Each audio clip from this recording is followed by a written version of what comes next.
514. Take the shot, boss's call. Give it all you got, you've got.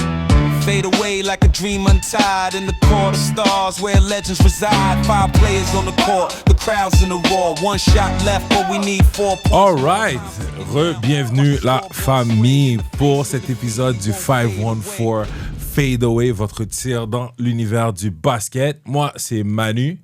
Moi, c'est Antoine. On a tellement de choses à vous parler aujourd'hui. Tu sais, les Lakers, les Celtics, qu'est-ce qui se passe avec eux? Golden State. Cup. Yeah, la NBA Cup. Golden State qui a vu une performance incroyable de Steph Curry.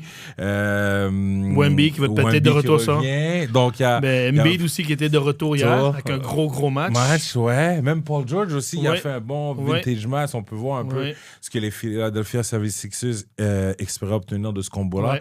Bref, on se plonge tout de suite dedans, la famille, on y va.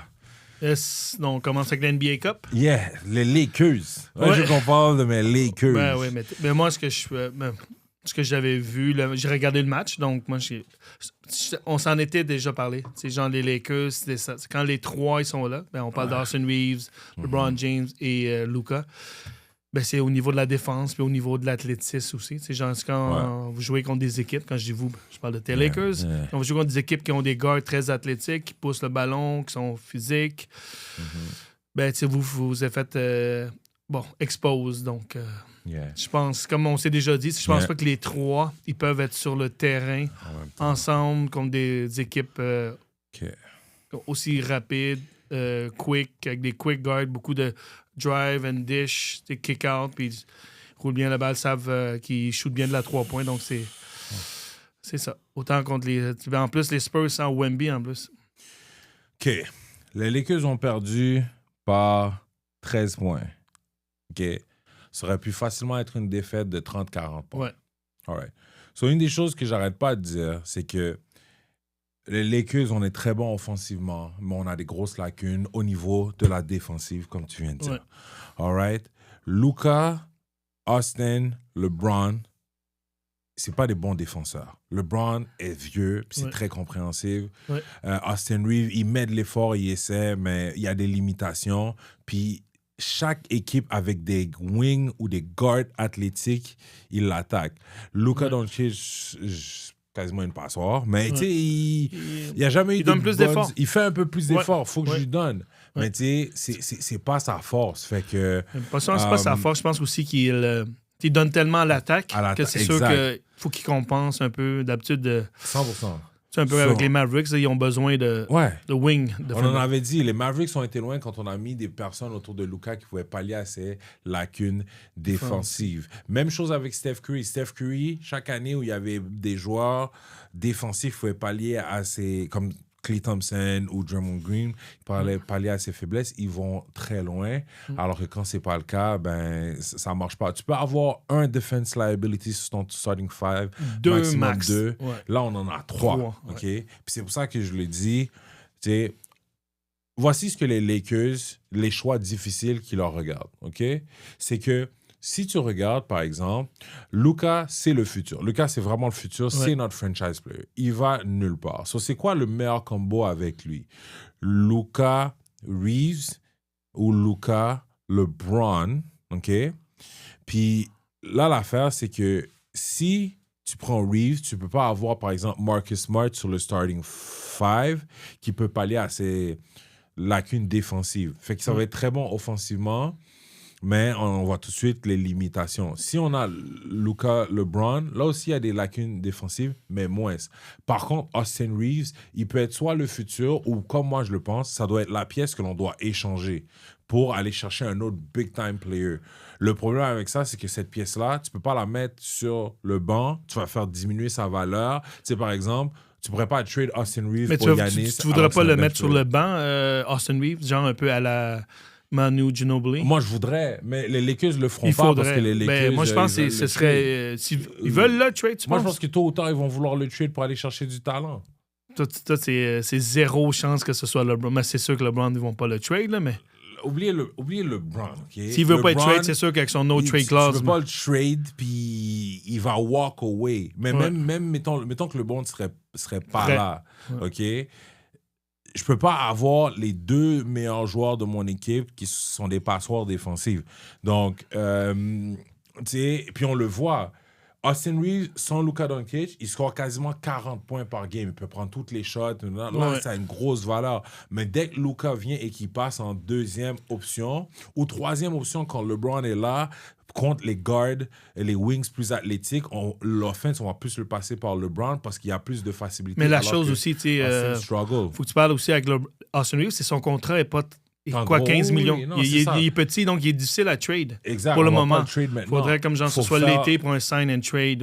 C'est ça, on doit continuer à build sa valeur, son truc pour le trade plus tard. Mais tu sais, en ce moment, d'après moi, si moi je suis les Lakers, le line-up qu'on devrait aller, c'est Luka, Smart, LeBron, Rui, puis... Ayton. OK? Oui, moi je pense que c'est une très belle option, ça. Puis... Austin Reeves devait come off the bench. Manu, exact. Yeah. Parce que même, tu regardais dans le match contre les Spurs, LeBron a fait quand même... LeBron nous donne certains avantages. Par exemple, LeBron, il va derrière la défense. Il est assez fort pour il est assez big aussi. Le outlet, mettre son bras, empêcher que le gars puisse revenir ou le wrap, puis juste lay-up. Il l'a fait une couple de fois. Puis même au début de le premier quart, si on regarde, les Lakers, ils étaient en avance. Mais dès que les guards des Spurs sont passés à une autre vitesse et ils ont commencé à attaquer Austin Reeves, il n'est pas assez athlétique, il n'est pas assez vite, il peut pas compétitionner. C'est un peu comme les T-Wolves, en fait. Exactement. Ce sera toujours la même chose. Puis dès que ça arrive, dès qu'on arrive contre des guards ou des wings, small forward, comme athlétiques, les Lakers vont se prendre une raclée à chaque fois de 20, 30 points. La seule raison pour laquelle ça a été close, c'est que Marcus Smart from the bench, il a eu comme une des meilleures games offensives de sa vie. Moi, j'ai rentré 6-3 points, 6 sur 8. Puis ça a été le gars qui nous a donné le plus de points off the bench. On s'est fait comme... Sinon, on se serait fait décider par 40 points. Tu sais, on a commencé à un moment donné, je pense qu'on était up 8 points ou 6 points premier quart, mais dès presque la fin, là, les 2 dernières minutes du premier quart, après ça, on n'a jamais pu recover. Dès que les gars, ils ont commencé à attaquer certains angles. Parce qu'au niveau de nos angles d'attaque, en offense, on est good, mais au niveau de la défense, comment bloquer certaines choses, c'est trop demandé à Ayton puis d'autres gars de pallier à ce que comme... C'est trop, c'est beaucoup trop. Rui, c'est pas un des meilleurs defenders. Austin n'est pas un des meilleurs defenders. Luka n'est pas un des meilleurs defenders. LeBron n'est pas un meilleur defender. So, c'est comme... On est vraiment horrible en défense, puis ça se voit. Dès qu'on arrive à des équipes, on peut compétitionner. Mais surtout dans l'Ouest. Dans l'Ouest. Dans l'Ouest, parce qu'il y a Houston, Denver, OKC, Spurs, comme on a pu le voir, puis tu ajoutes là-dedans T-Wolves. Je veux dire, je suis pas... vous savez, je suis pas un fan des Lakers, mais quand même... je veux dire, les Lakers peuvent avoir... un jour. Comme, je veux dire... non, ça arrivera pas. J'aime bien Magic Johnson. Là, c'est les meilleurs points guards de tous les temps, selon moi, mais ça, c'est une autre histoire. Le meilleur. Mais si tu regardes un peu les équipes, c'est genre comme... Les Lakers peuvent avoir une très bonne saison régulière. Un peu comme l'année passée. Finir au 3e, 4e ou même, on va dire, même 2e, on va dire. Mais ils ont comme, surtout s'ils finissent 3 ou 4, ils ont des très grandes chances de perdre en first round. C'est un peu dommage. Pour ça, je pense qu'ils doivent faire des changes, ils doivent vraiment regarder à long terme ou regarder. Parce que disons, tout en ce moment, ils ont un bon record puis tout, mais c'est un peu... moi, je pense pas qu'ils vont aller loin des playoffs s'il n'y a pas des changements au niveau défensif. Second round. Moi, je pense que même si on est 2e ou 3e, on peut battre les équipes qui sont dans le bottom depuis qu'on tombe pas. Si vous êtes top 2, oui. Mais si vous finissez 3e, 4e ou 5e... Là, non, 4e ou 5e, ce serait catastrophique. Oui. Même 3e, peut-être. Ouais, mais c'est parce que si on doit affronter... Tu sais, je me sens plus serein maintenant que j'ai Ayton d'affronter, par exemple, un Minnesota. C'est vraiment, tu sais, les équipes... Denver, Houston, puis OKC, ils sont clairement un gap en haut de nous. Spurs avec les Spurs aussi avec leurs jeunes, mais je m'attends à voir les Spurs monter quand même haut dans le top du classement. Ouais. Fait que ça va être difficile à voir. Puis on peut pas perdre grand match pour garder notre gap entre trucs. Moi, j'aimerais que Denver finisse 4e puis qu'ils affrontent OKC au second round comme l'an passé ou quelque chose comme ça. Puis Mais Denver, c'est une très belle équipe dans ce moment-là.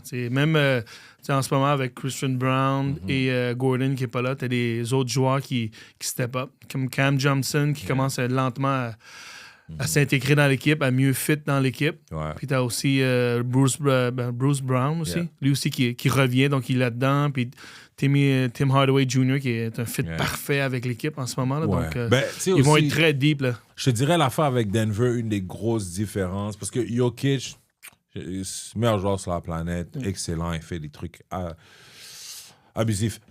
Aaron Gordon, stable, donne vraiment wing, athlétique, la présence qu'ils ont besoin, puis défensif, il fait vraiment un truc. La grande différence pour moi, c'est Jamal Murray. Jamal Murray, généralement, en début d'année, je le trouve pas... Il y a toujours, pour moi, des slow débuts d'année ou des débuts d'année où je suis comme « Ah ». Puis même cette année, au début, j'étais comme « Ah ». Mais... Il commence à... Les playoff time, il est là. Ouais, mais là, je le vois, il y a eu quelques matchs, j'étais comme, OK, tu sais, il fait une différence et tout ça. Fait que ça aussi, c'est quelque chose à voir. Tu regardes Denver, c'est un gros starting line-up, c'est fort à défense aussi. Tu as Jamal Murray, tu mets Cam Johnson, tu mets Aaron Gordon, tu mets Jokic. Là-dedans, c'est... Je sais pas c'est quel autre joueur tu peux mettre dedans. Il y a Peyton Watson aussi, là, donc, ou Christian Brown, là, ils sont forts à la défense. Donc, c'est une très bonne équipe, bien équilibrée. Là. C'est vraiment dommage. Toutes ces équipes, Houston, n'importe quelle année, pourrait être le favori au titre. Ouais. Denver, n'importe quelle année, peut être le favori au titre. Toutes ces équipes-là vont s'en aller dans un mur. Parce qu'ils doivent passer par-dessus les OKC qui sont littéralement, probablement en train d'avoir la meilleure saison de tous les temps. C'est juste incroyable. But, si vous ne regardez pas les matchs de OKC, guys, vous manquez une équipe légendaire, littéralement, qui sont en train de... Ça n'a même pas de sens. Non. Ça n'a même pas de sens. Le match contre Phoenix l'autre jour, c'était une démolition. C'était quasiment contre G-League. On dirait que c'est contre une équipe G-League. Surtout sans Booker, je pense que les Suns n'avaient aucune chance. Le gap est tellement big entre OKC et certaines équipes, défensivement, offensivement. Comme c'est quasiment une équipe qui n'a pas de faiblesse. Non.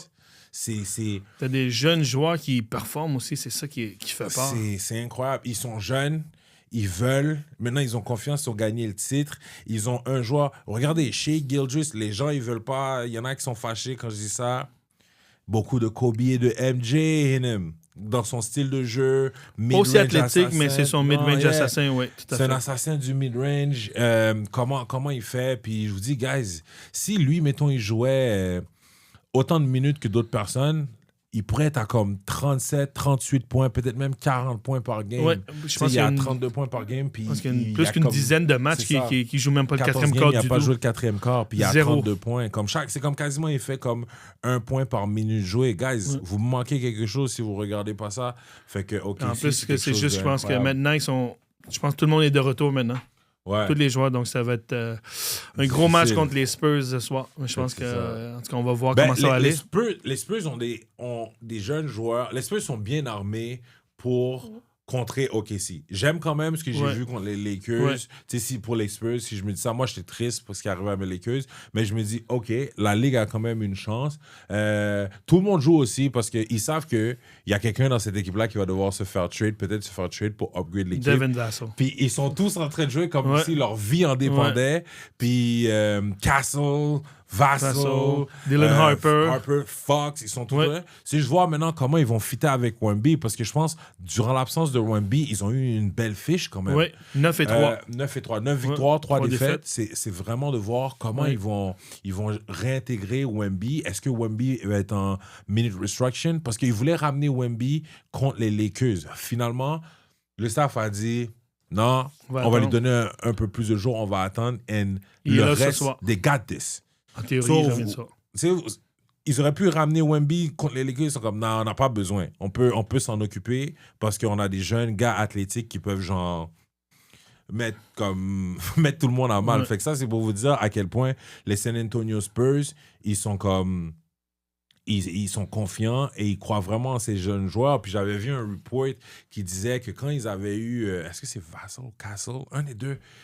Ils étaient tellement contents. C'est Castle, je pense. Ouais, puis ils étaient comme, oh shit, on a notre gars du futur. Ouais, aussi, c'est Castle. Qui va marier avec Wemby et tout ça. Donc, les Spurs, tu sais, eux, ils sont ahead of the curve. Ouais. Très, très. Puis ils ont un joueur générationnel en Wemby. Donc, on va voir qu'est-ce que ça donne. C'est Wemby qui peut tout changer.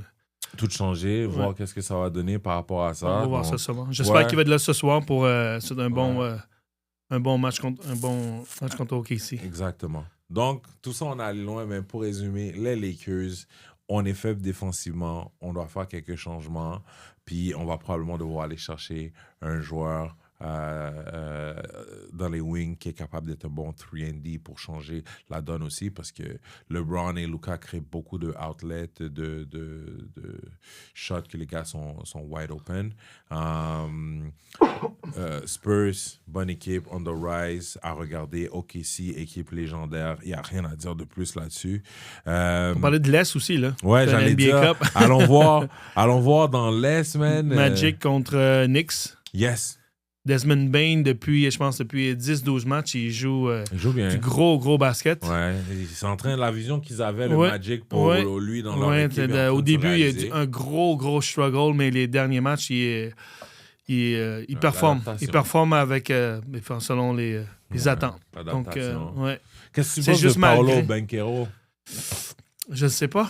Il y a du talent, il y a tout, mais il va lui donner encore un peu de temps, voir comment ça va fit avec l'équipe. Mais c'est un joueur très talentueux. Là. Il peut tout faire. C'est un peu... Je m'attendais à plus de lui cette année. Je pensais qu'il allait performer. Il était blessé. Il était quand même blessé pendant un certain game. Mais je m'attendais à plus. Je m'attendais comme un peu ce que Cade Cunningham fait en ce moment. Cade, il performe big time avec les Pistons en ce moment. Mais on verra. Mais, il joue contre les Knicks ce soir. Donc, je pense que les Magic ils ont une grande chance de les battre. OK. Mais c'est juste malheureusement, tu sais, Franz Wagner a été blessé.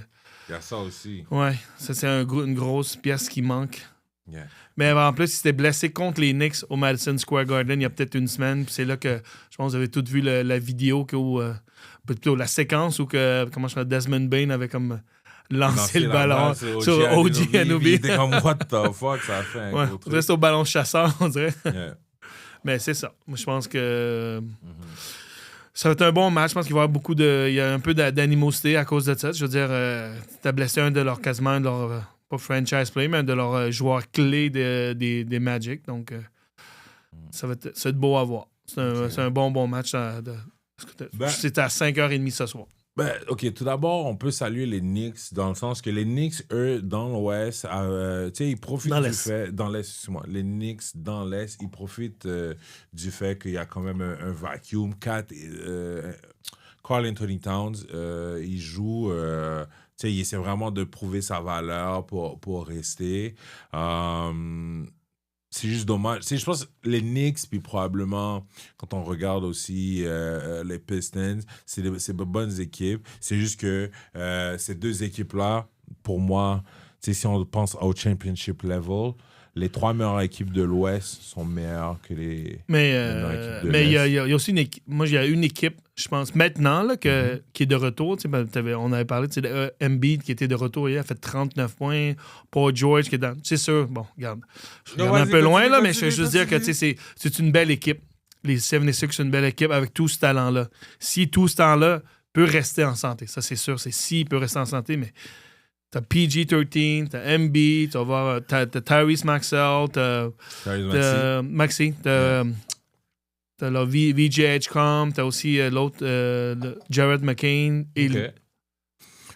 C'est une équipe qui peut surprendre. S'il reste en santé, je pense que c'est un peu une équipe qui peut surprendre une fois rendu un playoff. C'est sûr, le si en santé est tellement important avec Embiid et PG-13. Est-ce que tu as regardé le match contre Indiana? Ouais. Semaine? OK. Ouais. So là, check. Déjà, il manquait Tyrese Maxey. Fait que shout-out VJ Edgecombe. Il y a eu un bon match, running l'offense. Je pense qu'il y a eu comme 24 points, quelque chose comme ça. Il a été, moi, j'ai trouvé solide. Tu sais, t'es un rookie et tu rentres comme meneur là-dessus à ton, comme même pas 25e match ou quelque chose comme ça. Puis c'est toi qui start puis qui remplace un peu Tyrese Maxey. Je l'ai trouvé bon. Embiid nous a donné un throwback game, 39 points, 13 rebonds. Déjà au premier quart, il était chaud. Deuxième demi, tu sais, il met un 3 points avant qu'on aille la demi, tu vois, tout ça.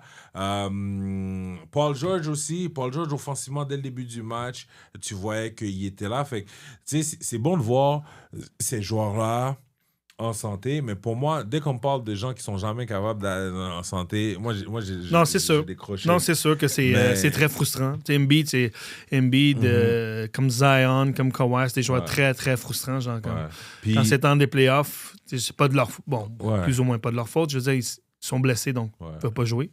Exact. Donc, ça change toute la donne dans une équipe, les stratégies, et ainsi de suite. Donc, etc. Non. Puis, tu vois, tu sais, je regardais, parce que des fois, il faut que tu regardes un peu les mécaniques, les choses de même. Puis, je regardais Embiid. Embiid, avant, il y a certains plays que je voyais. Défensivement, il aurait été capable de keep up avec le joueur. Mais il y a au moins 4-5 drives que les gars sont passés littéralement à côté de lui, comme avec un one jab step ou quoi que ce soit, un vraiment rapide. Mais il n'était pas capable de tourner et tout. Puis alors qu'avant, il aurait pu même recover puis les bloquer. Mais peut-être aussi qu'il change sa game pour aller moins pour ces affaires-là qui faisant ça qu'il se blessait. Se garder à long terme. Tu sais, je pense qu'il est rendu là. Il est rendu qu'il doit concéder certains plays. Mais j'étais quand même content. Throwback, vintage game de... Tu sais, Paul George, une all-around game. Embiid, dominant. Tu sais, fait que tu imagines, s'ils sont capables de faire ça, tu sais, avec Tyrese Maxey... Ah, mais ils sont deep aussi, là. Edgecombe, puis Jerick McCain, puis aussi Kelly Oubre Jr. Donc, c'est une équipe qui est très deep, qui peut être très deep s'ils sont en santé. C'est sûr s'ils sont en santé, mais en ce moment... On sait tout sur Embiid, on sait tout sur PG-13. Là, donc, tu sais, moi, je les vois un peu comme je vois les Clippers dans l'Ouest. C'est comme des stars abonnés à l'hôpital et donc tu n'atteins jamais ton potentiel à cause de ça. Donc, mais pas autant que les Clippers, là, mais bon. Kawhi et Embiid, lequel des deux a manqué plus de matchs? Tu sais, c'est les deux meilleurs joueurs de chaque équipe, pièce centrale. Right? Paul George. Non, mais Embiid a quand même joué dans les playoffs. C'est juste, bon, il y a des games avec. Je me rappelle Game 7 il y a quelques années. C'est lui et quand James Harden était là, ils ont choke bad. Je pense que c'est contre les Celtics, 2-3 ans. En tout cas. Il y a une année, ils ont perdu contre les Celtics. C'était une chaude. C'était vraiment chaude. C'est une chaude. Je pense que les Celtics ont fini par gagner. Ils ont gagné cette année-là, je pense. Fait que Puis il y a une autre année aussi. Ils ont perdu contre Kawhi avec la shot mythique. Mais ça, c'était. Il y avait Jimmy Butler, il y avait Ben Simmons qui n'est plus dans la NBA en ce moment. Ça, c'était la meilleure année qu'ils auraient pu gagner. Ils gagnaient cette série-là, probablement Philadelphie aurait gagné. Mais surtout avec les blessures avec à KD et à Clay avec les Warriors. Exactement. But anyways, par rapport à ça. OK, sur mais parlons en détail, là, parce que moi, l'équipe que je pensais que tu allais me dire, parce que là, on a parlé de Philadelphie, on parle de New York, c'est vrai à cause de la NBA Cup. C'est mes Celtics. Mais parlons de tes Celtics. Là. Ils sont 12-4 depuis les 16 derniers matchs. Puis ils jouent bien, ils jouent vraiment bien. Il y a des joueurs qui... Derek White a eu un début de saison... Il en a arraché un peu. Maintenant, les derniers matchs, il joue vraiment bien. Donc, ça l'aide beaucoup. Puis JB, il joue... ose le dire, il joue un MVP level en ce moment. MVP candidate, ça, je l'ai demandé. Puis t'as des autres joueurs qui ont comme des... Jordan Walsh, un nouveau... Pas un nouveau, mais c'est comme pas un no-name, mais c'est un joueur qui est sur quelques années qui est avec les Celtics, mais il n'y a pas beaucoup de playing time. Il joue vraiment bien à la défense, donc ça l'aide. Puis Peyton Pritchard, c'est un joueur un peu... quand il est hot, quand il rentre ses 3 points, c'est là que ça va bien. Puis il les rentre ses derniers matchs, donc ça...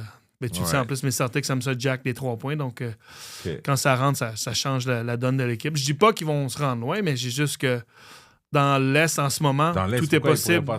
Exact. Ils pourraient se rendre loin.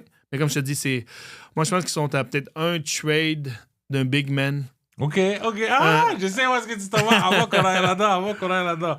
All right. So, parce que si vous regardez dans l'Est, Denver, ils sont 20 victoires, 5 défaites. Pas Denver, Détroit, ils sont 20 victoires, 5 défaites. New York est à 17 victoires, 7 défaites. Boston est à 15 victoires, 10 défaites. Ils sont 3e dans les standings, à égalité avec Orlando Magic, right? Donc, là, tu sais, Boston, Jaylen Brown, en ce moment, il a averagé 29 points. Ouais. Je veux dire, 2026 pour la saison, il fait 29 points, 6 rebonds, 5 assists. Ouais. OK? All around. Probablement, tu sais, ça, c'est son career year, parce que si vous regardez, l'an passé, Jaylen Brown, il était à comme 22-23 points. Fait que sans Jason Tatum, il est capable de montrer tout son répertoire. Je sais pas, pour ceux qui s'en souviennent, il y a plusieurs années, les gens étaient comme, ben, c'est qui le first option? Est-ce que on doit Tatum? Est-ce que ça va être Jaylen Brown et tout ça? Donc, il y a un truc, parce qu'il y a des gens qui croyaient pas au talent de Jaylen Brown. D'autres personnes qui disent, non, Jaylen Brown, ça devrait être lui. Ben, c'est plus que Jaylen Brown est un peu plus complet pour... Ben, c'est dans le temps, ce qu'il disait, parce qu'il était meilleur à la défense que Jason Tatum. Ouais. Ah bon. Ben, pour ça, Jason Tatum, il a fait beaucoup de progrès. Il a enlevé ses shots, certaines sélections de shots. Ouais, c'est 3 points. Puis il drivait plus sur truc. Ouais, puis il a fait un progrès incroyable. Yes. Puis à un moment donné, pour figure it out, à un moment donné, on s'entend que... On pourrait dire qu'il y a eu un choix, je pourrais dire, dans l'équipe. Celtics, Tatum, c'est le franchise player. Ouais. Puis Jaylen Brown, c'est le joueur en support et tout ça. C'est Robin. C'est le Robin, right? Ouais. Parce qu'il y a, je pense, 2023, Jaylen Brown, c'était sa meilleure saison avant celle-ci. Il avait fait 26, presque 27 points par game. Mais là, cette année, il a 29 points par game. All-around, il joue.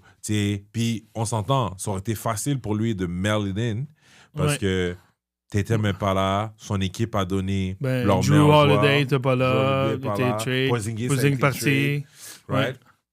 Ça aurait été puis facile Anthony pour eux. Simons qui déçoit un peu, selon moi. Là, je veux dire, à 13 points par match, là, je m'attendais à beaucoup plus de lui. Hein? Beaucoup plus de lui. Là. Je pensais même que c'était un style qu'on est allé chercher, mais je pense qu'il... pour le moment, il ne fit pas. Il trouve pas son footing. Il y a eu des games qui étaient des bonnes games, mais des games qui... On dit qu'il... je sais pas. Peut-être qu'avec les Blazers, dans le temps qu'il jouait, il y avait comme un peu plus un rôle, le number one option, mais tu vois que là, c'était pas le number one, puis il y a beaucoup de difficultés en ce moment. Ben, c'est sûr, tu sais, Anthony Simon, en ce moment, il prend 10 shots par game chez Boston. Ouais. Chez... les Blazers. Les Blazers, ils prenaient 15-16 shots par game. Fait que déjà là, t'as une grosse différence. Tu sais, je pense que c'est un joueur qui a besoin... Puis off the bench en plus, là. Yeah. Avec les Celtics. Je pense qu'il a besoin d'avoir la balle pour avoir un certain rhythm. Un peu comme ton Austin Reeves. Comme ton AR, il a besoin d'avoir la balle plus souvent. Ouais, non, mais c'est vrai. So, lui, tu sais, c'est pour ça que je dis, il y a des joueurs, quand tu les mets dans une autre position, le rendement qu'ils te donnent diminue tellement que ça sert à rien de les avoir dans une autre position comme ça. So, lui, quand il était chez les Blazers... c'est une équipe qui avait plusieurs limitations, on va dire, au niveau offensif. Il n'y avait pas tant d'options que ça. Ouais. Fait qu'avec plus la balle, il est capable de scorer, faire des choses. Il scorait bien. Il montrait des bonnes choses. Là. Moi, je pensais que... J'étais même surpris que les Blazers l'avaient changé, mais bon. Ouais. Mais là, il arrive. C'est bon, Jaylen Brown, c'est la première option. Exact. C'est pas toi qui run l'offense. Non, exact. Fait que c'est ça qui arrive. Puis, attends, c'est sa combienième année en ce moment, Anthony? C'est 4-5e année. Simon, laisse-moi voir. Peut-être comme ça, je pense. 8 ans. 8 ans, oui, boy. Wow, c'est sa 8e année. Wow. Il a fait 7 ans à Portland. Sa première année à Boston. Il a 26 ans. Il est rentré en 2019. Il est rentré puis, fait que là, c'est ça. Sa 8e saison. 7e. 2019, t'as dit. Ouais, 2018-2019. So, 2018. 1, 2, 6 3, ans. 4, 5, 6, 7, 8. Non, 8. OK. Ouais, 8. Je suis en train de regarder Basketball Reference devant moi. C'est sa 8e année. Ouais, c'est ça, tu vois. Donc... Mais moi, c'est pour ça que je pense qu'il devrait être un trade asset. Yeah. Je pense pas qu'il fit dans Boston. dans Boston. Il est plus efficace parce que si je regarde chez Portland l'an passé, il prenait 16 tirs par game, 7 field goals qu'il réussissait, donc pour environ 42%. Là, il prend 10 moins. field goals, presque 11, puis il en réussit 5. Ce qui lui donne, il y a comme 44% de réussite, au proche de 44%. Fait qu'il est passé de comme 22 points par game, 19 points par game l'an passé. Il est à 14, ouais, 13. 13. C'est 13. très bas, là, 13. C'est quasiment un tiers de points de plus. Ouais. Moi, je pensais qu'elle allait être dans les 20s facile en plus. Là, quand surtout sans Jason Tatum. Puis tout, j'étais comme... Moins de rebonds, moins d'assists, moins de tout. Fait que c'est pas un bon fit pour lui. C'est pour ça que je pense qu'il devrait être un autre trade... un autre asset à trade pour Mais nos anyways, big men. So, d'après toi, t'es Boston. Ouais. Outre les performances incroyables de Jaylen Brown, qu'est-ce qui fait qu'ils ont pu remonter, avoir autant de victoires? Ben, c'est Derek White. Derek White puis Peyton Pritchard, ces gens enfin. Surtout Derek White. Il a struggle big time en début de saison. Donc maintenant, il commence à rentrer ses shots, ses 3 points surtout. Puis comme d'autres joueurs comme, qui jouent bien aussi, d'autres joueurs de rôle comme Ketas, notre centre, Jordan Walsh joue bien à la défense. Ketas, il joue above expectation, mais je pense pas qu'à long terme, si on veut aller loin, il devrait avoir du starter minute. On devrait aller chercher un autre centre. C'est de là que je pense que une équipe qui va mal en ce moment, qui va très, très mal, ben c'est les Clippers. Ouais, Zubac des Clippers. Je pense que c'est genre Anthony. J'ai vu le trade rumor aussi. Ouais, c'est genre Anthony Simons plus 2 first round picks. Puis c'est pas mal ce que les Clippers veulent aussi. Ils veulent avoir 2 first round picks pour se départir de... I guess, mais 2 first round picks. En plus, parce qu'ils ont plus Boston, rien. Là. Est-ce que ça vaut la peine de first round picks? C'est sûr que ça va être des. Ils jouent bien là, en ce moment. Bien. Ça reste dans les mid-teens, ça, donc c'est. Yeah. Mais en même temps, ils ont rien. Les Clippers n'ont pas de first round pick. Les prochaines années, c'est des swaps aussi. Donc, tu sais, c'est des swaps avec OKC, puis c'est un autre avec une autre équipe, là, mais c'est toutes des swaps. Yeah. Donc, je pense que si les Celtics jouaient mal, les Clippers auraient fait ce trade dans. Ouais, mais les Celtics, je pense pas que les Celtics l'auraient fait, mais les Celtics, je pense que, même disons, si on joue un match, je l'aurais fait pour l'année prochaine, pour avoir quand Tatum va être de retour, JB, tu mets un Derek White, un autre joueur comme Jordan Walsh, plus un Zubac, là. C'est fort, là. C'est fort à l'attaque, puis c'est fort à la défense. Zubac, très underrated comme centre. Il fait une bonne job, genre, il est physique, quand il est à côté, il dunk, il joue bien à la défense en plus contre Jokic. Jokic a toujours un peu de difficulté avec lui. Je sais pas que Jokic ne fait pas ses points, mais ça lui fait travailler un peu plus. Il est grand, il est long, il connaît sa job, il fait pas de... Mais mettons, cette année, tu aurais Jaylen Brown, Zubac, dépendant si tu mets White ou pas, mais tu sais, déjà là, dans l'Est, exactement. Il serait littéralement, probablement, le 3e ou 4e meilleur centre dans l'Est, instantanément. Fait que tu aurais 4, tu aurais Embiid. C'est comme tu dis, Embiid, s'il est blessé. S'il n'est pas blessé, et tout ça. Fait que, tu sais, ça pourrait... Miles Turner joue vraiment mal cette année. Ou il joue seulement qu'est-ce qu'il joue. Je pense l'expectation était trop haut pour lui quand que les Bucks l'ont signé. Il pensait qu'il allait être un... Mais tu sais, il fait sa job. Est-ce que c'est vraiment des expectations où les Bucks, ils voulaient juste... Hey, Giannis, on a remplacé... On a donné une version plus jeune de Brook Lopez. Ouais, c'est sûr, c'est une version plus jeune, mais il aurait dû apprendre de leur version plus jeune de Chris Middleton avec Kyle Kuzma. Quel flop! Un autre flop. Un gros flop, sérieusement. Kuzma. Hey, Kuzma, merci pour ta contribution aux Lakers, man, quand tu étais là-bas. Je pense que tu avais été notre 2e ou 3e meilleur scoreur. Actually, je pourrais dire que Kuzma avait bien joué. 3e meilleur scoreur et peut-être même, il pourrait dire qu'il était le 3e meilleur joueur de l'équipe après. Mais il jouait bien. Quand il était avec les Lakers, il jouait très, très bien. Je me rappelle, sa valeur était très, très haute là, dans ce temps-là. C'est un long, en tout cas, il est 6 pieds 9, 6 pieds 10. Et là, il jouait wing, pouvait la shooter, pouvait la dribbler off the dribble et tout. Donc, sa valeur était très, très haute dans les Lakers. Il fitait très bien avec les Lakers. OK. All right. So là, So là, si je regarde, all right? Boston overperform, Ouais. all right? C'est quoi les équipes? Parce qu'on a Mais dépassé t'avais les tes 25 Magic matchs. aussi, que t'avais dit que c'était ton Dark Horse. Tu m'as dit ça, les Ben en Magic? fait, j'avais dit, tout comme toi, j'ai Boston Ouais. comme Dark Horse, mais j'avais dit Orlando était meilleur. Parce que, en fait, le take que j'avais dit, c'était comme, dès le début de l'année, j'étais comme, OKC va avoir, genre, ils vont aller pour le record et ils vont comme déglinguer la ligue. Puis j'avais dit que Milwaukee allait aller nulle part. J'ai dit, je m'attendais à ce que ça commence très mauvais. Puis tu m'avais dit, mais non, et ça. Puis je t'avais dit, C'est le non. contraire. Ils ont bien commencé. C'est juste que maintenant, C'est ça va. Fait que c'est revenu. c'est- Mais c'est parce que j'avais dit Orlando était meilleur que eux. J'avais dit Boston était meilleur que eux. Atlanta. J'avais dit qu'Atlanta allait être meilleur que eux. Parlant Puis que d'Atlanta. tout ça. Fait que... Ben... Atlanta, c'est un dilemme qu'ils ont en ce moment aussi, avec Trae Young. Là. Je pense que leur dilemme, ils vont le régler quand même assez vite. Mais je pense qu'ils vont. C'est comme toute équipe, ils vont attendre, ils n'ont pas le choix. Ils vont faire en sorte que Trae revienne, voir Yeah. comment c'est le fit, puis après ça, ils vont décider de là. Parce Ouais. que Jalen Johnson, c'est vraiment tout un joueur. Tout un joueur. Non, mais justement. Il est incroyable. Il joue Justement. both ways. Il fait des triple-doubles ou near triple-double quasiment à tous les matchs. Puis Ben, athlétiquement, il est incroyable aussi. voici ce que moi, je pense qui va arriver, OK? Donc, on en a parlé. Il y a 4 équipes qui vont essayer de se débarrasser de leur star. C'est obligatoire, quasiment. Atlanta, il va essayer d'utiliser Trae Young comme bargaining chip parce que on voit, là, c'est qu'ils vont donner l'équipe à un autre joueur. OK? Puis tu viens de le dire, là. Ouais. Il joue vraiment bien. C'est un Défensivement tout un joueur, et défensivement et tout. Là. Ouais. En plus, pendant que Young n'est pas là, Atlanta a eu quand même une Un bonne série de matchs. très Ils ont bonne série de gagné et tout ça. Done. On a Charlotte. Oh, le Melo. LaMelo, c'est sûr que LaMelo, il va prendre le bord. S'il prend pas le bord, je serais vraiment surpris, mais j'arrive pas à Mais prononcer selon son beaucoup nom. de GM, il y avait un report récemment dit que Yeah. c'est un joueur qui n'est pas sérieux. Qui joue C'est juste ça. pour le fun. Ben, pas pour le fun, mais c'est pas du winning basketball. Bon. C'est du beau, fun basketball à regarder Exact. un peu comme Mais ils ont un rookie qui est en train de...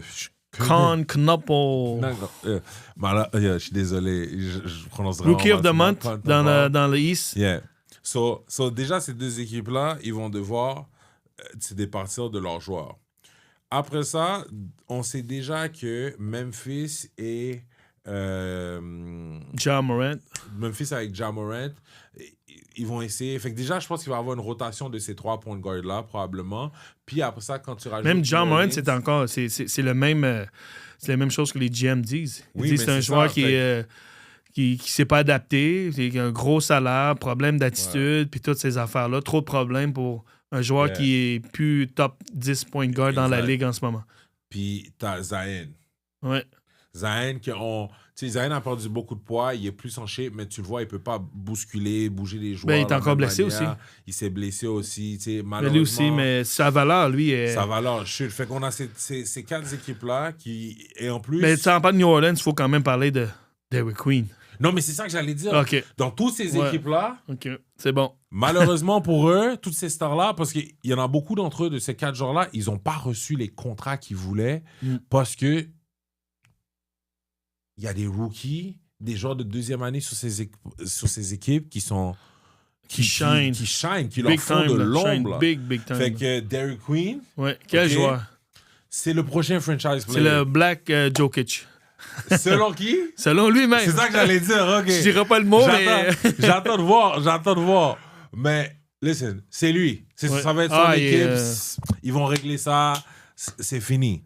Donc, tu sais, on a tous ces gars-là, tu sais, parce que Zion, son contrat est non-guaranteed, Ouais. relié à sa performance, s'il est capable de rester en santé. New Ouais. Orleans ne voulait pas lui donner C'est un vrai, full ça. guaranteed à cause de ça. Ouais. Fait que si Zion, il revient pas, Zion peut se faire cut, puis moi, je pense qu'il va arriver, ils vont attendre qu'il revienne, puis c'est le trade. Mais c'est fini. Après ça, fait que, tu sais, ils vont regarder qui a besoin d'un point guard, parce qu'oubliez pas, là, Minnesota, qu'est-ce que Minnesota serait prêt à aller donner? Parce que Minnesota, on l'a vu, ils ont joué un match contre Golden State. DiVincenzo, il a joué point guard, mais tu sais, s'ils arrivent à se chercher un autre level là, de point guard de better, que ce soit un Harden ou ailleurs, Minnesota, quand tu regardes leur équipe avec Naz Reid, Ouais. ok, avec Anthony Edwards, avec Rudy Gobert et tout ça, Minnesota, ils sont juste one point guard away pour être un sérieux contender. Fait que, est-ce qu'ils vont aller chercher un de ces point guards-là? Probablement, ici, ils vont aller chercher Trae Young qui est bon dans les pick and roll et tout ça. Moi, je pense que Trae Young, ce serait un bon fit pour eux. Parce qu'ils peuvent, ils peuvent contrer ces lacunes défensives. Exact. So, moi, je pense que ces gars-là vont être on the move. Puis après ça aussi, tu sais, qui a pas eu la saison, qui truc, les Clippers vont unload des assets. Puis donc, je pense qu'on va regarder ces équipes-là pour être très actifs. Mais dans aussi, moi, j'ajouterais une 5e équipe. Yeah. C'est les Mavs. Je pense qu'ils vont trade beaucoup de joueurs. Mais ils disent non, là, je veux dire, ils ont dit non. Je pense que c'est Mark Cuban qui a dit qu'ils vont essayer de gagner, mais je pense qu'ils vont... C'est comme AD, en plus, les 3-4 derniers matchs, il joue vraiment bien. Je veux dire, AD, c'est un joueur super talentueux. Là. Quand il est en santé et tout, là, je veux dire, offensivement, défensivement, là, c'est un top 10 player dans les camps qui est en santé. Mais c'est juste... Ces dernières années, c'est vraiment ça. Là. Surtout les 2 dernières années, là, je veux dire... puis avec le gros contrat qu'il reste, je pense qu'il a signé un contrat d'extension. C'est sa première année en ce moment. C'est 3 ans... Je pense que c'est proche de 50 à 60 millions par année. Ouais. Donc, c'est un gros risque d'une équipe qui veut aller le chercher. Là. Parce qu'il faut que tu donnes quand même beaucoup. Je pense que Dallas, ils ont comme des expectations assez fous pour l'avoir. Anthony Davis, AD. Yeah. Anthony Davis, l'autre jour, je regardais un match. Sur un play, je pense qu'il s'est blessé 3 fois. Genre. Ouais. Il a touché la balle, il s'est fait mal. Là, il marchait latéralement. Là, c'est comme, oh mon Dieu. Et tout ça. C'est comme... Ouais, mais quand il joue... Là, il joue, mais c'est parce que AD, c'était un petit joueur. AD, c'est un point guard qui a grandi de manière exponentielle, puis on a commencé à le faire jouer center, puis après ça, comme... Mais lui, tu sais, il préfère plus power forward et tout, là, que de jouer center. Puis AD, à cause qu'il a grandi vraiment vite, des fois, tu vois ses mechanics au niveau de comment il place ses genoux, ses jambes et tout ça. Puis, tu sais, ça se voit aussi par rapport à son frame qu'il allait avoir plein de problèmes. En tout cas, moi, je pense, là. Quand tu regardes comment des fois ses genoux sont pliés vers le inside à la place dans une position, tout ça, puis comment il bouge latéralement des fois. Je suis comme, avec son pied, un peu slow. Mais c'est pour ça que je pense que c'est Dallas, je pense que c'est pas seulement lui, je pense que Klay Thompson aussi, mais tu vois, Klay joue bien maintenant. Ouais, c'est des joueurs qui ont un peu augmenté leur valeur. Moi, bon, si les Mavericks, devraient comme trade, puis genre rebuild alentour de Cooper Flag, aller chercher un playmaker. T'es genre un jeune playmaker quelque part, genre d'une équipe. C'est surtout Klay. Klay, il peut aider une équipe contending team. Là, genre, mais c'est d'avoir de quoi. Mais tu sais, l'affaire, c'est que Dallas, même s'ils essaieraient de perdre pour aller plus bas, les équipes en dessous d'eux, c'est New Orleans, Clippers, Sacramento, Portland, Utah. Mais moi, je te dis pourquoi je pense que Dallas devrait les trade. Parce que cette année, c'est la dernière année où ils ont le contrôle de leur first round pick. Oui, ça, on jusqu'en 2030. Donc, puis cette année, comme on l'a dit souvent, c'est un des drafts les plus deep. Je dis pas que, tu sais, bon, l'année passée, ils étaient chanceux, ils ont eu Cooper Flag, mais c'est juste, chanceux. Bon. On va dire, c'est conspiracy, là. Ouais. C'est un peu comme quand LeBron... Patrick Ewing, quand Kyrie était parti des... Non, pas quand LeBron était parti des Cleveland la première année. Ils ont eu le first pick après. Kyrie Irving. Quand qui est parti encore des Pelicans. Quand AD est allé aux Lakers, ils ont gagné. Ils ont eu Zion. En tout cas, ils s'arrangent. Anyway, moi, je m'en fiche de le dire. Là-dessus, les owners, ils doivent pull des strings des fois pour dire, hey, ils ont fait quelque chose parce que mon équipe, sinon, il n'y aura personne qui va venir voir les matchs parce que c'est quand même des décisions financières. C'est comme un. Si tu veux pas, là, eux, ils sont aussi, les owners, ils compétitionnent sur le terrain, mais il y a beaucoup de revenue sharing ensemble. Fait que c'est quand même une espèce de... C'est une grosse business. C'est une grosse business. Très grosse business. C'est comme pas un syndicat, mais c'est... coopérative? Ils sont une coopérative, c'est ça. C'est une coopérative qui, ensemble, ils essaient de pas trop se faire mal puis de faire de l'argent. Mais le truc, c'est ça que j'allais dire. Dallas, ils sont quand même dans le play-in picture parce que, check... En haut d'eux, t'as Memphis puis Golden State. Ouais, non, je sais. Right? Puis en dessous d'eux, t'as Utah, Portland, Sacramento, tout ça. Eux, ils essaient de tank encore plus hard, là. Ouais, mais c'est Golden State, eux, ils veulent aller pour un chip. Ouais, Je pense que c'est pas un chip, mais genre, ils sont all-in, mais mais on peut parler du Golden retour de State? Curry. Ouais. C'est Curry, le retour depuis, je pense qu'il a raté 4-5 matchs. Incroyable, 39 points, mais je pense qu'on réalise, mais on voit qu'il manque de talent. Puis, il manque de talent alentour de Curry. Puis, les joueurs qui étaient bons dans leur temps, un peu comme Butler et Al Horford. Non, il va encore, mais tu vois il a quand même 37 ans. Puis, même chose avec Draymond Green, il a 35-36 ans.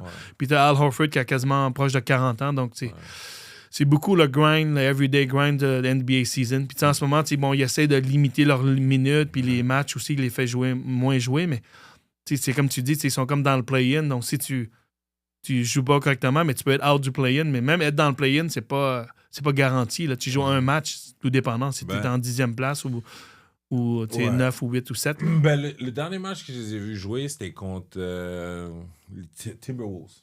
Right? Steph Curry a fait une performance incroyable. Right?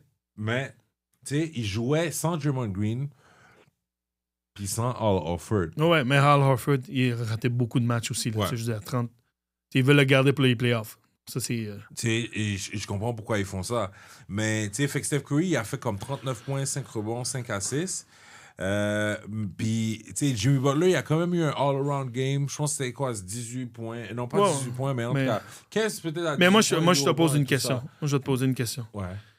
Jonathan Kuminga, qu'est-ce qui arrive en ce moment avec lui, avec les Warriors? Il joue à peine, il y a des DNP encore, donc c'est pas normal. Là, je veux dire, c'est un joueur très talentueux, très athlétique. Mais voici ma version de ce que je comprends, OK? Golden State s'est retrouvé à un moment donné à une croisée des chemins. On a eu une génération qui a joué beaucoup plus longtemps que prévu. Right? Tous les gars, Westbrook, Steph Curry, KD, James Harden, LeBron James, CP3, Chris Paul et tout ça. Tous ces gars-là, ils ont joué beaucoup plus que prévu. OK? So, Golden State, les Golden State Warriors, leur core, c'était Steph Curry, Klay Thompson, Draymond Green, Iguodala. Ça, c'était leur core 4 guys avec qui ils ont gagné les bagues et tout là.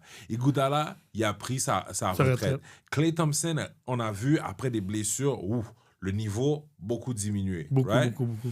Puis, fait qu'il reste Steph Curry puis Draymond. Draymond aussi beaucoup diminué, mais il est quand même encore très utile. Il initie l'offense et tout ça. Il fit parfaitement avec Steph Curry. Les Warriors, en prévision de ça, ils avaient commencé à build une second generation. Ils ont été chercher Wiseman comme un top pick. Kuminga comme un top pick.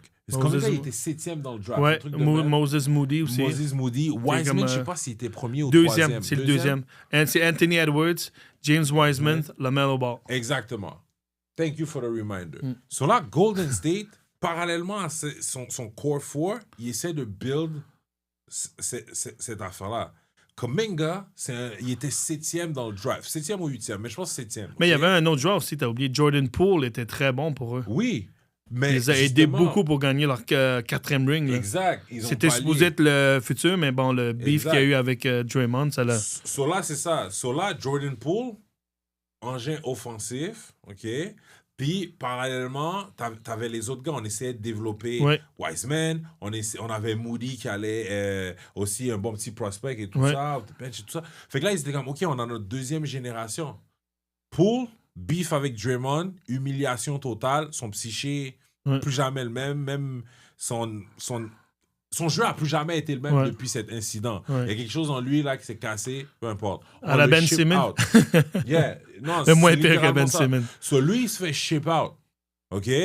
Après ça, on a, parallèlement à ça, il y a des regrets. Les gens sont comme, Wiseman, gros regret. On aurait dû prendre un autre, est-ce qu'on a dû prendre LaMelo dans le système des Golden State, encadré par un Steph Curry, comment il aurait été plus professionnel. Là, Steph Curry, un Draymond Green, un Klay Thompson, puis tout le reste. Là. Wiseman, il n'est pas rendu où est-ce qu'ils veulent qu'il soit, mais lui aussi, il n'y a pas autant d'opportunités pour grandir parce qu'il joue behind Draymond. Ouais, mais même Wiseman, si tu as regardé, quand il était au collégial, il a manqué beaucoup de games. Il a joué à peine une demi-saison. 100%. Ils sont allés beaucoup sur le potentiel de lui, mais bon.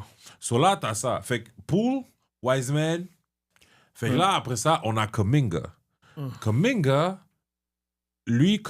il se voit comme un joueur qui n'a pas eu d'opportunité de shine parce qu'il joue après des gars de légende. Puis lui et Steve Kerr, pour une raison particulière, ça marche pas. Puis Kuminga, lui, c'est un joueur qui a quand même besoin d'opportunités avec la balle. Mais tout le système de Golden State est fait autour de Steph Curry puis Draymond Green. Puis du mouvement. C'est exactement. Puis c'est pas ça qu'il fait, lui. Fit where you fit. Mais Kuminga, lui, c'est pas ça. Donne-moi la balle, je vais drive, je suis athlétique, je vais one-on-one shooter, je fais one-on-one. Fait que, tu sais, Wiseman, il aurait besoin d'un endroit où l'offense est totalement différent. Fait que Kuminga, il a essayé, puis des fois, de partir. Puis à chaque fois, Golden State le retient. Oui, c'est ça. Mais il avait déjà dit qu'il n'était pas très content, puis qu'il espérait y avoir du mouvement pour se faire tasser. Puis il y a plein de gens qui commencent à pointer du doigt de Steve Kerr, parce que c'était comme toute la deuxième génération. Steve Kerr n'a pas bien géré ça. Il n'a pas développé personne. Pas bien développé personne. Il fait juste focusser sur son quatuor légendaire. Fait que les gens sont comme, yo, Steve Kerr, qu'est-ce que tu fais avec Kuminga? T'es en train de bousiller sa carrière. Puis Kuminga, lui, comme, yo, moi, je veux partir d'ici. Puis il y a eu un stand-off cet été au niveau du salaire parce qu'il ne voulait pas lui donner le gros contrat. Kuminga avait l'impression que ces gars-là l'empêchaient de shine pour qu'il aille se chercher un gros contrat ou pour pouvoir partir. Puis les équipes qui auraient pu trade pour lui, sign and trade. Ils ne voulaient pas. So, tu sais, Kuminga, pour lui, Golden State affecte sa carrière. Steve Kerr, c'est pas un coach qui le développe et le met dans une position de gagner. Puis l'offense ne lui correspond pas. Fait que ça, c'est son plus gros problème à Kuminga. Puis c'est un gars qui était un top prospect. Puis lui, on voit qu'il y a une frustration intense. Au début de l'année, à un moment donné, il est dans le rotation, ça marche, il joue bien. Aussi, Steph Curry est par là, tu vois qu'il y a des matchs explosifs. Mais là, DNP, il joue pas. Il joue pas. C'est fou. Puis il y a des gens qui sont comme, mais même si, tu sais, comme. Il y a d'autres joueurs qui, comme genre, t'as des joueurs quasiment de G-League qui jouent beaucoup. Pourquoi lui, il joue pas? Fait que là, tu sais, il y a toute cette affaire en arrière, puis honnêtement, c'est malheureux, c'est malsain. Puis on a des joueurs comme ça. T'es dans une situation où t'es pris entre l'arbre et l'écorce, puis ta carrière est grandement affectée par rapport à ça, puis c'est vraiment ce qui est dommage pour lui. Fait que moi, c'est ce que je pense. Golden State, sa deuxième génération qui devait prendre la relève, pas bien géré. Jonathan Kuminga, il est dans un système qui ne fit pas avec lui. Puis lui et Steve Kerr. Je pense qu'il va se faire trade après le 15 décembre, quand ils vont pouvoir tout dépendant de ce qu'ils peuvent avoir pour lui. Mais c'est pour ça qu'ils ont signé un contrat qui est comme friendly pour qu'ils puissent le trade. Mais tu sais aussi, pas malheureusement, mais Kuminga, il est dans une situation où il n'y aura jamais le bout du bâton. Steve Kerr a gagné 4 bagues en je ne sais pas combien de temps. Il a gagné 4 bagues, il a gagné les Olympiques aussi. So, même si tu voudrais, ils ne vont jamais centrer une offense contre toi, même si le gars a genre... Il faut qu'il change d'équipe. Il faut qu'il change d'équipe parce que Steph Curry, il y en a pour encore 3-4 années. Il met 39 points. C'est un top 10 player encore de la ligue. C'est une légende. Golden State very own. Comme lui, ça, ils vont jamais move. Le monde, même si même les Warriors vont mal, je veux dire, le monde va venir le voir pareil. C'est ça. Il va ça le comble juste pour aller le voir. Exact. Fait que Kuminga, malheureusement, il va devoir changer d'équipe. Puis je pense que c'est ça qui arrive avec lui. Puis voilà. Et Steve Kerr, lui, il veut plus des vétérans comme Jimmy Butler, Steph Curry qui vont... Il veut gagner un autre ring. Il veut gagner un autre ring, encore. Ouais. Mais malheureusement, tous ces générations, ils sont trop vieux. Les jeunes leur mangent la laine sur le dos, man. Ils arrivent à tirer comme... Vraiment, malheureusement, pour beaucoup d'équipes, ce top 6, top 5 gars met de la poudre aux yeux. OK, LeBron James, Steph Curry, Kevin Durant, Westbrook, Harden, c'est des one of one. C'est des one of one. Fait qu'ils pensent que les autres gars vont truc, mais on voit juste que toute leur body est en train de break down.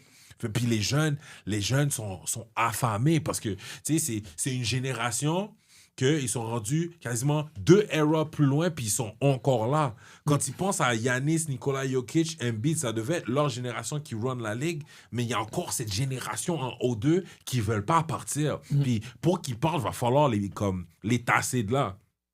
Parce qu'ils sont trop bons. trop légendaires, trop comme Steph Curry et LeBron James, c'est les gars qui drivent les ratings de la NBA. Puis tous ces gars-là, ils sont encore là. James Harden, il devrait pas être aussi bon. Russell Westbrook devrait être hors de la ligue. Tu sais, on le voit là.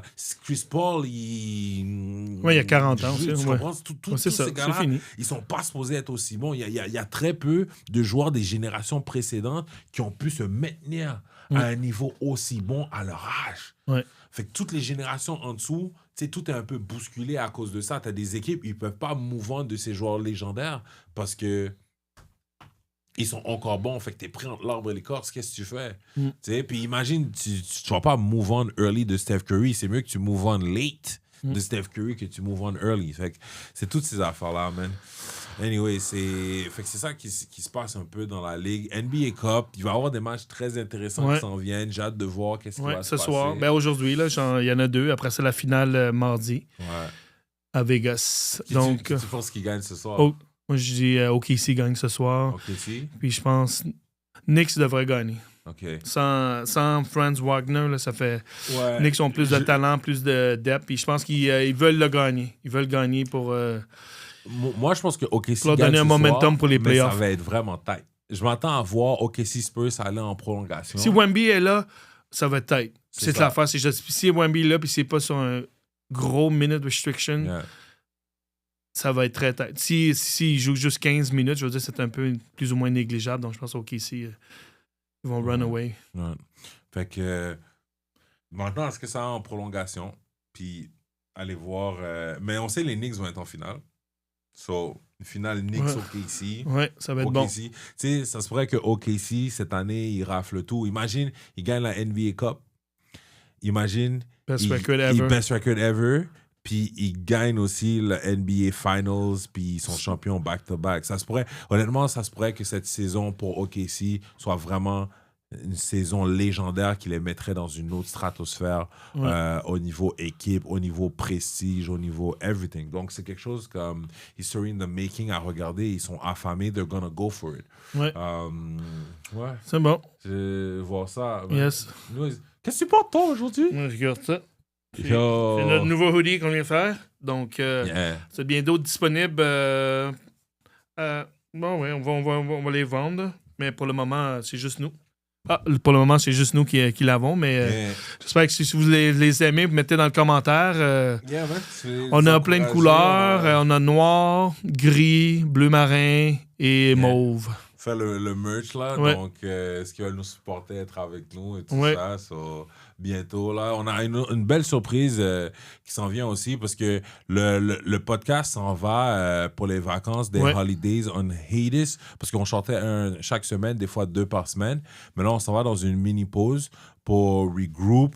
On a un sponsor qui s'en vient. On a pas mal de choses. Donc, retool, puis revenir en force en début janvier, là. Mais on va quand même... on a préparé quelques capsules pour vous garder in the loop durant les vacances. Comme ça, vous inquiétez pas, on ne s'en va pas away.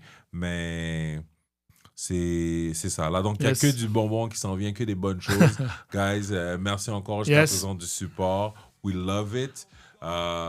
Joyeux temps des fêtes. Joyeux Noël. Joyeux Noël. Bonne année en avance. Bonne année en avance, everything. Puis on se voit en 2026, guys. Time's ticking down. Watch the scoreboard sway in the face of defeat. We won't fade away.